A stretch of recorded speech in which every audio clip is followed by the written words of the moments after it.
जी बिल्कुल, बहार ਦੇ ਬੁਜ਼ਦਲਾਨਾ ਹਮਲੇ ਤੋਂ ਬਾਅਦ ਸਾਰੀ ਪਾਕਿਸਤਾਨੀ ਕੌਮ ਇੱਕ ਵਾਰ ਫਿਰ 1965 ਵਾਲੇ ਜਜ਼ਬੇ ਦੇ ਨਾਲ ਸਰਸ਼ਾਰ ਹੋ ਕੇ ਪਾਕ ਫੌਜ ਦੇ ਨਾਲ ਸ਼ਾਨਾ ਬਿਸ਼ਾਨਾ ਖਲੋ ਕੇ ਦੁਸ਼ਮਣ ਦੀਆਂ ਮਕਾਰਾਨਾ ਚਾਲਾਂ ਨੂੰ ਨਾਕਾਮ ਬਣਾਉਣ ਲਈ ਮੁਕੰਮਲ ਤੌਰ ਤੇ ਤਿਆਰ ਹੈ। ਹਰ ਗਲੀ, ਹਰ ਮੁਹੱਲੇ ਤੇ ਹਰ ਦਿਲ ਵਿੱਚ ਵਤਨ ਦੀ ਮੁਹੱਬਤ ਲੋ ਅੱਗ ਭੜਕ ਰਹੀ ਹੈ। ਜਵਾਨਾਂ ਤੇ ਬੁੱਢਿਆਂ ਤੱਕ ਸਭ ਦਾ ਇੱਕੋ ਹੀ ਅਜ਼ਮ ਹੈ, ਵਿਰਸੇ 'ਚ ਮਿਲੀ ਗੈਰ ਤੇ ਈਮਾਨੀ ਤੇ ਕਲਮੇ ਦੇ ਨਾਲ ਲਿਆ ਗਿਆ ਪਾਕਿਸਤਾਨ ਦੀ ਹਰ ਸੂਰਤ ਹਿਫਾਜ਼ਤ ਕਰਾਂਗੇ।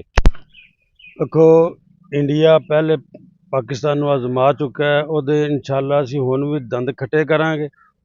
ਇਸ ਵਕਤ ਬੱਚੇ, ਜਵਾਨ ਤੇ ਵਡੇਰੇ ਬਿਲਕੁਲ ਯਕਜਾਨ ਹੋ ਕੇ, ਇੱਕ ਜਾਨ ਹੋ ਕੇ ਤੇ ਇੰਡੀਆ ਦਾ ਮੁਕਾਬਲਾ इंशाल्लाह ਕਰਾਂਗੇ। ਔਰ ਪਾਕਿਸਤਾਨੀ ਫੌਜ ਦੇ ਸ਼ਾਨਾ ਬਿਸ਼ਾਨਾ ਫੌਜ ਤੋਂ इंशाल्लाह ਅੱਗੇ ਵੱਧ ਕੇ ਸਾਡੇ ਬੱਚਿਆਂ ਦਾ ਵੀ ਅਜ਼ਮ ਹੈ, ਵਡੇਰਿਆਂ ਦਾ ਵੀ ਅਜ਼ਮ ਹੈ, ਜਵਾਨਾਂ ਦਾ ਵੀ ਅਜ਼ਮ ਹੈ ਕਿ ਅਸੀਂ ਬਿਲਕੁਲ ਨਾਲ ਆਪਣੀ ਫੌਜ ਦੇ ਸ਼ਾਨਾ ਬਿਸ਼ਾਨਾ ਲੜਾਂਗੇ और इंडिया नू चने चबांगे इंशाल्लाह।